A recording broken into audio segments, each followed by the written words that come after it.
Hello mga ka-It's-Me Love, shout out sa ating lahat. Ayan, pag-usapan natin ang talaga namang napakagandang ngiti ni Beyonce. At sinabi nga ni Beyonce na si Ido lang po ang taong nagsabi sa kanya na maganda naman ang ngiti niya even before na hindi pa siya nagkaroon ng brace. At alam naman natin na sinabi din niya ni Kalingap Ido na masayang kasama si Beyonce kahit laging sinasabi is pambihira, ngiti lang kasi nga mahiyain po itong si Beyonce.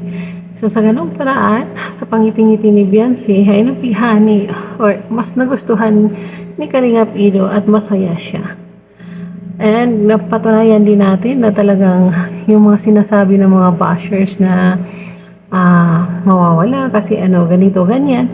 Hindi po yan totoo kasi alam naman po natin, sa totoong buhay, hindi lang po sa vlog, na talagang nagkikita sila kahit pupunta nga sila ng gym kahit hindi nakikita sa vlog.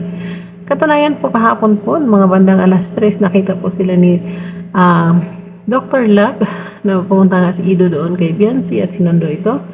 And then, sinabi naman din kanina ni Kalingap Ido sa kanyang live na masipag si Dr. Love mag-scout kasi kahapon nga daw nakita nila mga alas 3 na daw po yun banda at may iba-vlog po daw yata doon sa malapit kina Beyonce.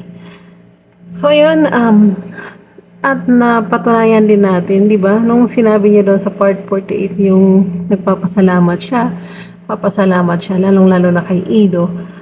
Minsan kasi nakakalimutan na rin niyang magkuya kasi sa totoo naman, hindi naman talaga siya nagkukuya kay Ido. So, siguro sa unang vlog, ayan, sinabi niyang kuya pero nakasanayan na rin kasi niyang tawagin si Ido na Ido. Kaya marami pong paulit na sinabi ni Beyonce doon sa pagpapasalamat niya. At yan po ay mapapanood natin sa part 48. So, yan muna for today. Thank you so much for watching. God bless us all. Bye!